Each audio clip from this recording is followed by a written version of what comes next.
النهارده ان شاء الله هنفرز اليوسفي بطريقه سهله وجميله، والفراوله الموسم بتاعهم الايام دي. ويلا بينا علشان نشوف طريقه تفريز اليوسفي ازاي، وتقشريه ازاي بكذا طريقه سهله. لو قدامك 10 كيلو هتخلصيهم في دقيقه. وكمان الفراوله بسم الله ما شاء الله حطينا عليها المكون، مكون جميل جدا جدا. طبعا هقول لكم عليه في الفيديو عشان يغذي ولادنا ويرفع منهم الانيميا. وطبعا اليوسفي من فيتامين سي. ويا جماله يا جماله يا جماله يا حركاته يا تكاته مع يوميات مس امال. تعالوا معايا عشان تشوفوا الفيديو الجميل دوت وتستفيدوا فيه في حاجات كتيره قوي، افكار كتيره قوي. يلا بينا على الفيديو. عاملين ايه؟ يا رب تكونوا بخير. السلام عليكم ورحمة الله وبركاته. اللهم صل وسلم وزد وبارك على سيدنا محمد وعلى اله واصحابه وسلم اجمعين. النهارده ان شاء الله الميعاد الاسبوعي بتاعي اللي بنزل اجيب فيه الطلبات بتاعتي البيت. طبعا قبل ما بنزل بشوف عندي ايه في التلاجة وعندي ايه في البيت، وبعدين ابدا انزل اشتري الطلبات بتاعتي. اولا انا رحت جبت الطماطم النهارده، ربنا عدل الحال شويه اهو. الدول ب6.5 كيلو، انا جبت 3 كيلو ونص تقريبا او ربع ب20 جنيه. فما شاء الله الشنطه اهي. الطماطم بصوا زي الفل، يعني تفاح تفاح صح. ربنا يا رب يصلح الحال ويهدي الحال يا رب. تتحط على الرف في التلاجة، عايزه تعصجيها تشيليها اللي يعجبك. انا هحطها على الرف لان انا عندي في التلاجة عصره وحطها. وكمان جبت هنا فراوله برضو جميله جدا الايام دي ب10 جنيه. يلا بقى فرزيلك حبه علشان رمضان، تعملي بقى عصير، تعملي منها مربى، تعملي اللي انت عايزاه. بصي الفراولايه جميله، وبعدين دي البلدي المريحه حلوه. ما تروحيش تجيبي الفراوله الكبيره اللي هي من الحته من تحت دي كده بيضه، ما بتبقاش حلوه.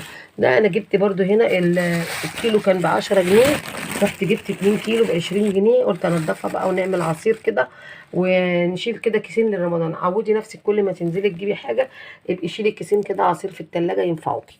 جبنا كمان استفندي، الاستفندي ده جميل جدا جدا. انا هعمله عصير برضو، هحتفظ بيه في الفريزر. نشرب بقى منه طول الشتاء. نشيل كل ما تنزلي تجيبي 2 كيلو. الكيلو يا جماعه ده ب5 جنيه، يعني ال 2 كيلو دول ب10 جنيه. بسم الله ما شاء الله. هفرزه هوريكم هفرزه ازاي. كمان جبت كابوكشا. الكابوكشا دي جنب حته جبنه جنب حاجه، جبت منه التلاته ب10. وبرده حلوين كده، والحمد لله الحاجه بقى ايه اتعدلت شويه الحمد لله. جبت كمان لفت، لان اللفت اللي عندي كان خلص. ده ب3.5، جبت 3 كيلو ب10. جبت كمان بطاطا برده، جبت كيلو ونص ب10. قلت بقى اشويها لان انا لسه عامله طاجن بطاطا جميل قوي بالقشطه بالهنا والشفا، كان حلو قوي. فقلت اما اجيب بطاطا اشويها كده في الساعه دي بتبقى حلوه ومفيده. البصل بقى ربنا هداه شويه برده. البصل ده يا جماعه ب17 جنيه، فانا جبت منه كيلو بس واحد لحد ما ايه نشوف اخرتها ايه. طبعا ما مش هنجيب اكتر من كيلو، انا كنت جايبه قبل كده 2 كيلو وخلصوا، فقلت ايه اجيب كيلو دلوقتي. هنا جبنا برضو البطاطس ب 12 جنيه. دي بتاعه التحمير، انا مجرباها قوي قبل كده من الست دي، فكانت حلوه كده وجميله. فهي ادتني 2 كيلو، 2 كيلو تقريبا ونص او كده. فضل 2 جنيه ونص، فضل 5 جنيه. فقلت لها هاتي بيهم بطاطس، هاتي بيهم نص كيلو خيار. فحطيت لي الخيار دوت الكيلو ب10، فانا جبت نص كيلو خيار برضو، قلت جنب حته جبنه او حاجه. جبت كمان خضره. الخضره يا جماعه الاربعه ب10 اهمت. الاربعه قصدي ب5. الحسبه لقيتها كبيره وحلوه مع الفلاحه. انا بجيب دايما الخضره من الفلاحين اللي قاعدين في الارض، لقيتها حلوه ومرعرعه كده، فجبت منها 4 ب5 جنيه. وقلت بقى ابدا ان انا اشيل الحاجات بتاعتي دي واظبطها في التلاجة. اللي هتحط في التلاجة يتحط واللي هيتخلل يتخلل، وبعدين ارجع لكم اقول لكم عملت ايه. اللي انا جبته مسكته كده قشرته كله ونضفته زي ما احنا شايفين كده، وشلت منه البذر في بذريه. شلت منه البذر خالص زي ما احنا شايفين كده. هنبدا بقى يا اما تشيليه كده في اطباق فل، يا اما في كيس بلاستيك، يا اما تعصريه وتشيليه عصير. فانا دلوقتي جبت الخلاط وهنبدا ان احنا نشيله عصير. حطي كده في الخلاط بتاعي بسم الله الرحمن الرحيم. وعايزه بقى تحطي له السكر بتاعك، حطيه يعني تشيليه جاهز جاهز. فانا هحطه كده جاهز في الخلاط زي ما احنا شايفين. ممكن تحطي كمان معاه شويه جزر يخلي لونه حلو، او زي ما قلت لك كده لون طبيعي تجيبيه وتحطي فيه. طبعا هو كله ميه، احنا بس هنحط بس حبه ميه صغيرين علشان الخليط يمشي بس معانا. يعني انا مش هحط ميه كتير، هحط حبه بس صغيرين كده. شايفين قد ايه حبه الكوبايه دي، ومش هزود عليهم تاني اهو. نبدا ان احنا بقى ايه نبدا ان احنا نضرب العصير بتاعنا في الخلاط. هضربه وارجع لكم عشان الصوت. ابدا بقى اجيب بوله واجيب المصفى بتاعتي، وبعد ما ضربته في الخلاط ابدا انزله كده واصفيه.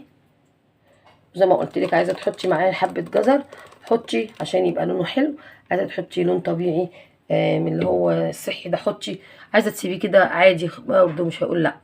هكمل بقى بقيه الكميه واحطها برده في الخلاط بتاعي واضربها علشان احليه بقى التحليه اللي انت عايزاها، زي ما انت عايزه كده تحليه. تحطي بقى الكميه دي كلها كده.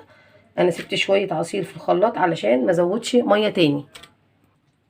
ضربت بقى بقيه الكميه، هاجي برضو انزلها كده بالصفايه، وبعدين هنقول لكم بقى هنعمل بقى ايه. شايفين يا حبايبي، اي طفله او اي حاجه هيفضل في قلب الصفايه. صفيه بقى كده بحاجه ضيقه، مصفى ضيقه اهو، يبقى عصير صحي وجميل قوي. اليوسف بتاعي شايفين شكله جميل ازاي ولونه حلو ازاي. ابدا بقى، شايفين اللون بتاعه تحفه من غير ولا جزر ومن غير اي حاجه. اليوسف اليومين دول حلو قوي يا بنات. هبدا بقى ايه، الرين ده ما يهمكيش، عايزه تشيليه هتشيليه، هو كده كده هيروق كمان شويه. هنحط بقى السكر بتاعنا، ممكن نشيله دلوقتي برضو. هبدا بقى احط عليه السكر، والسكر حسب الرغبه طبعا عشان هو ميزز، وسكر الايام دي ما بيحليش. بس حط السكر فيه ايه، لسه الكيس فاتحاه. نقلب بقى كده عشان يبقى جاهز، اول ما تطلعيه من الفريزر تشربيه على طول.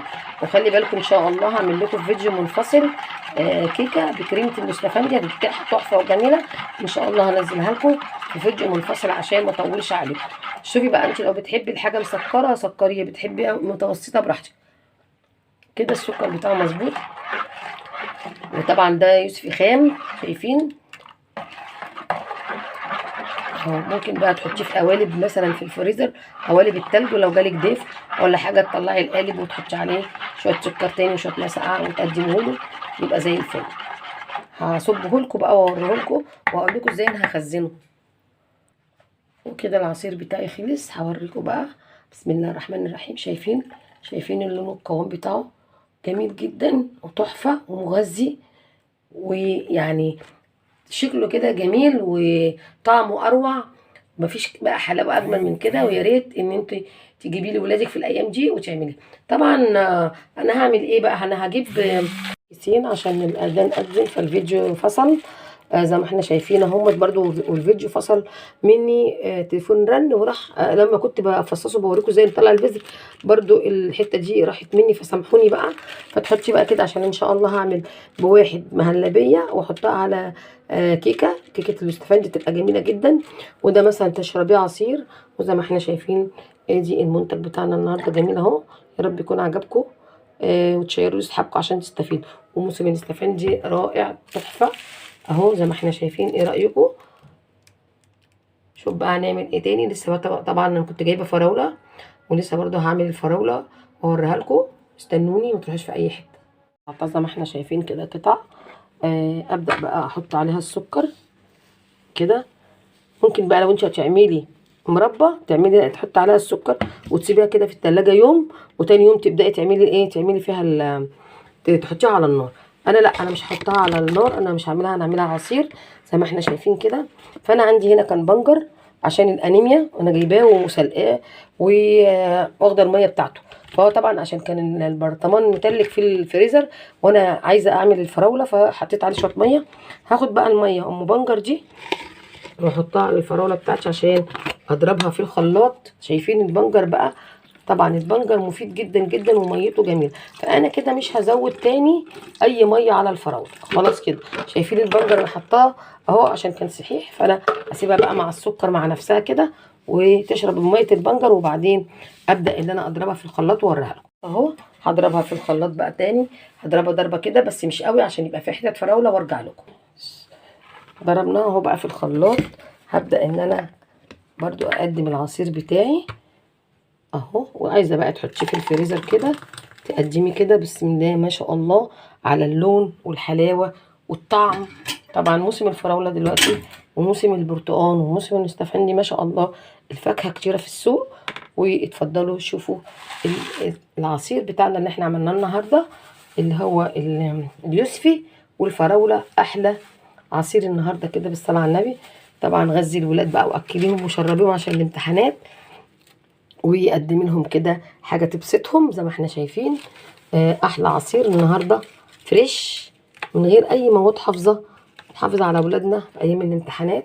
ايه رايكم بقى في الجمال والحلاوه ديت اهو؟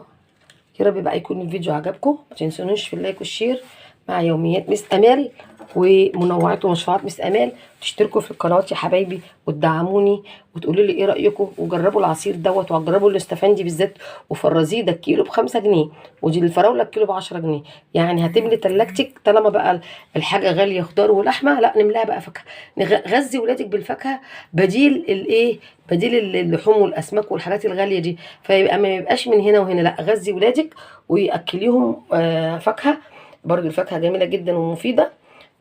ويا رب الفيديو يكون عجبكم النهارده. متنسوش في اللايك والشير، والسلام عليكم ورحمه الله وبركاته.